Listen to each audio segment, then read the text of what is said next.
Tervitus, olen Merike ja numeroloogia psühholoog, ehk siis minult on väga palju kommentaarides küsitud ja mulle ka isiklikult kirjutatud, et millised on siis need paarisuhted, mis on rasked ja mõnusad, kerged.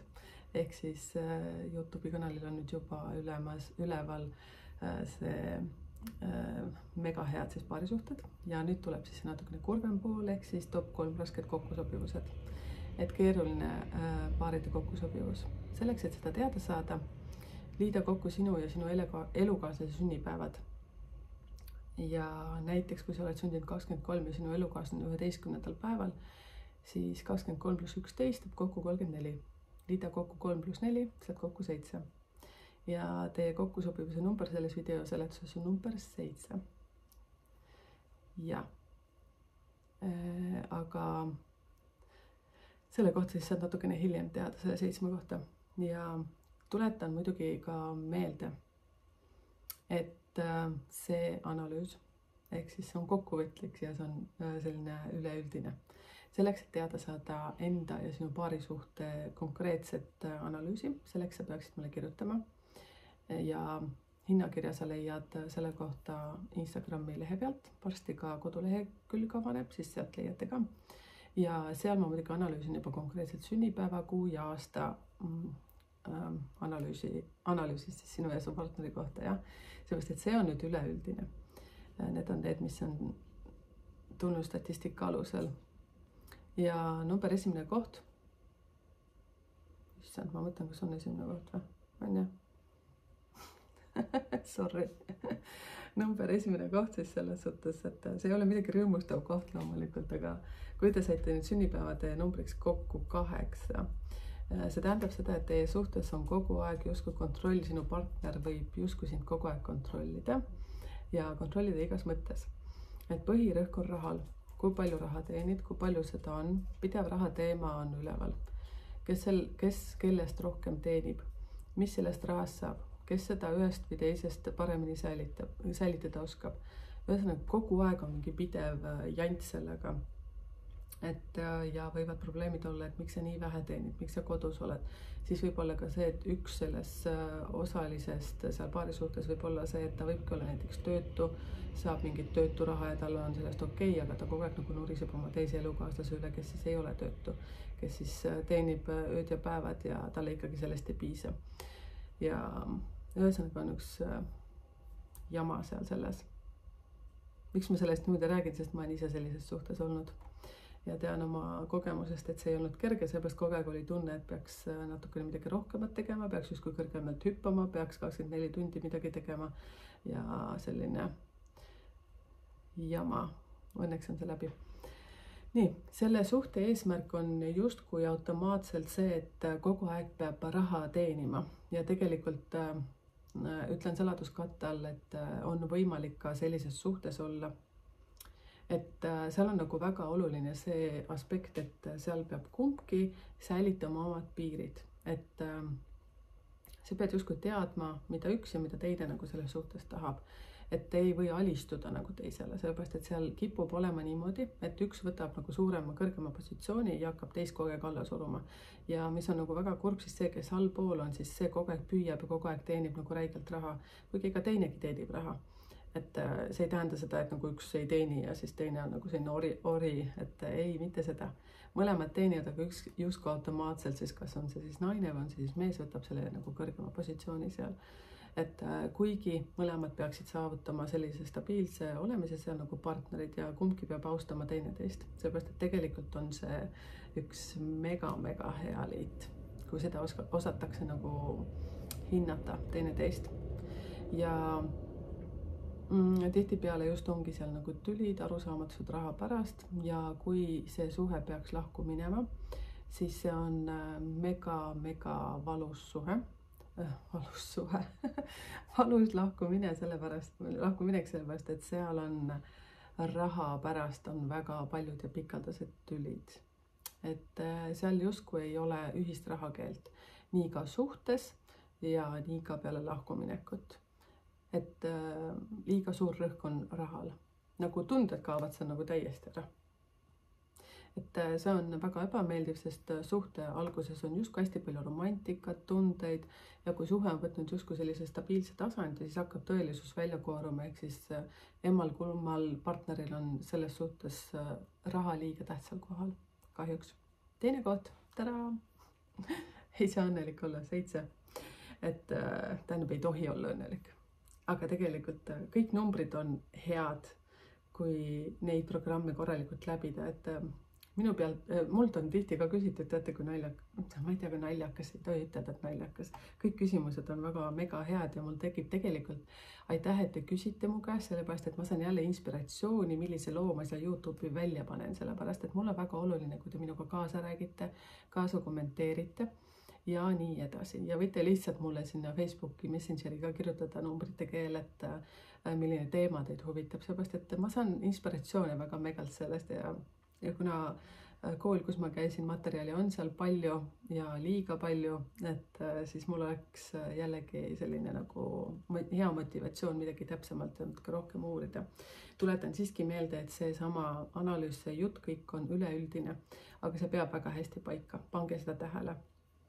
Ja kommenteerige tegelikult siia ka, et kas teil on olnud selliseid kogemusi või te olete selles suhtes ja nii ongi. Nii, lähme edasi, teine koht.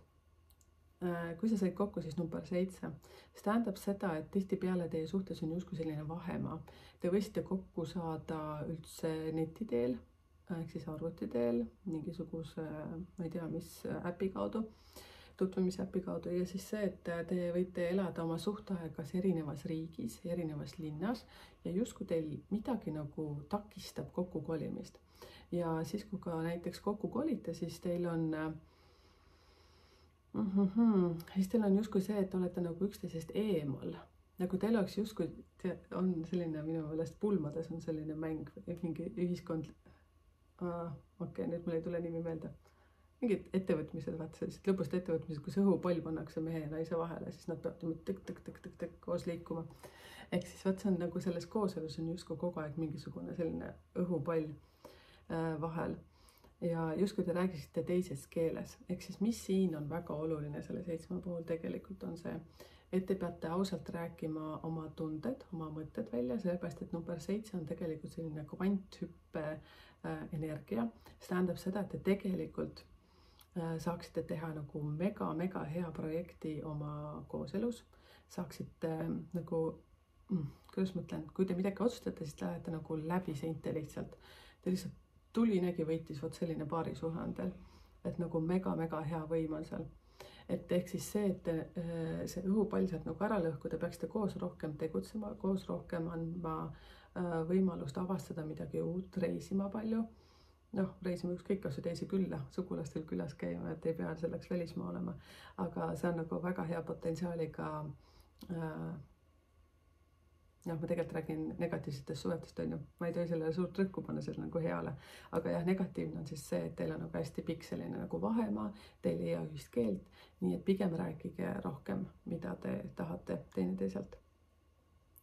Ja number 7 puhul on ka see, et justkui nagu te mõlemad soovite nagu liiga palju sellist nagu oma aega, nagu justkui see eemal olemine on.